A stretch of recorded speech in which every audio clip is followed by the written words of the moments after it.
Hello बच्चों, let's see the question. So the question says 1.22 gram of a monobasic acid is dissolved in 100 gram of benzene.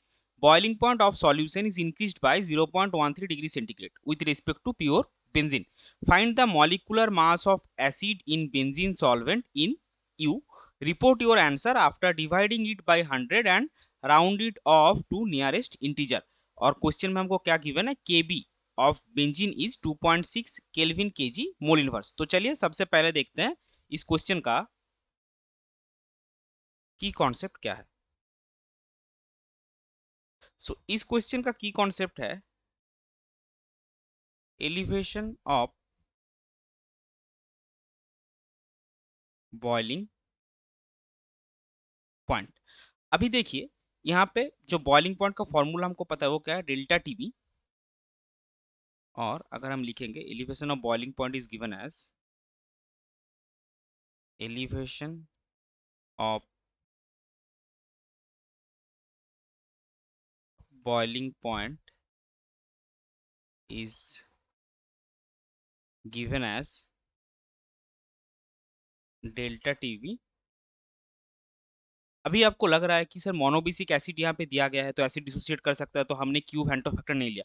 आप देखिए यहाँ पे dissolved in benzene है, तो acid जो है मोनोबेसिक एसिड वो बेंजीन में डिसॉल्व नहीं होगा। अगर वाटर होता तब वो डिसॉल्व होता, तब आपको हेंटो फैक्टर जो है एब्नॉर्मल क्वालिटेटिव प्रॉपर्टीज के लिए वो आपको पकड़ना होता है। लेकिन यहाँ पे formula delta TB is equal to KB into M ही रहेगा।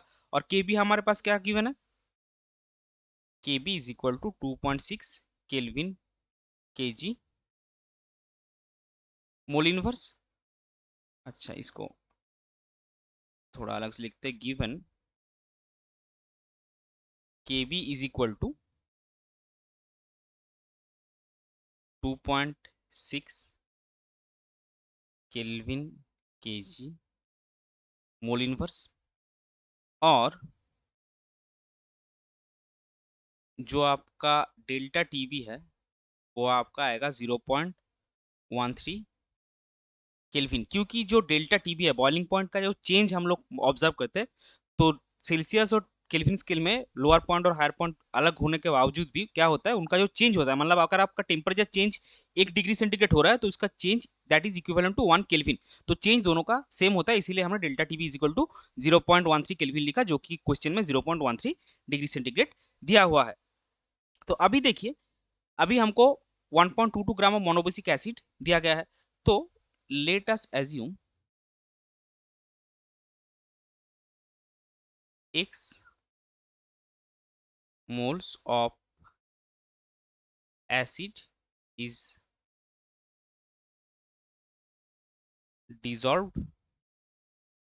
So अगर x मोल्स ऑफ एसिड है तो ये किसने में है, ये 100 ग्राम में है। सो था मोलारिटी क्या होगा, देयरफॉर सॉरी मोलालिटी क्या होगा, molality is equal to x moles है 100 ग्राम में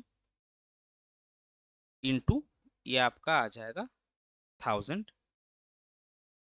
मोल पर केजी, यानी कि आपका 10x मोल पर केजी। सो मोलालिटी आ गया। अभी देखिए, अगर हम ये फॉर्मूला सारा का सारा वैल्यू पुट करेंगे, डेल्टा टी भी आपका कितना है 0.13 is equal to 2.6 into 10x। x आपका कितना आएगा, देयरफॉर x आपका आएगा 0.13 बाई 2.6 इंटू 10, यानी कि 5 इंटू 10⁻³ ये है आपका एसिड के नंबर ऑफ मोल्स। एसिड के नंबर ऑफ मोल्स आपका है 5 × 10⁻03 और मास है आपका 1.22 ग्राम। मॉलिक्यूलर वेट क्या होगा, मॉलिक्यूलर वेट आपका होगा मास बाय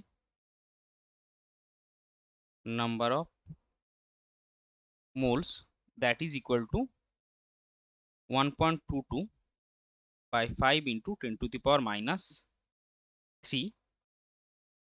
ग्राम पर मोल। ये आपका आएगा 244 ग्राम पर मोल। और हमको देखिए मॉलिक्यूलर वेट जो है, मॉलिक्यूलर मास वो यू में डिनोट करना है, तो 244 ग्राम पर mole is equivalent to 244 U. So final answer आपका क्या आएगा? फाइनल आंसर आपका आएगा, हमको इसको सबसे पहले जब फाइनल आंसर हम रिपोर्ट करेंगे, जो हमारा निकलता है उसको 100 से डिवाइड करना पड़ेगा। सो 100 यू दैट इज 2.44 यू, और इसको अपने नियरेस्ट इंटीजर पे हमको राउंड ऑफ करना है। सो आपका फाइनल आंसर आएगा 2 यू। ये हो जाएगा आपका क्वेश्चन का final answer. I hope you understood it well. Best of luck. Thank you.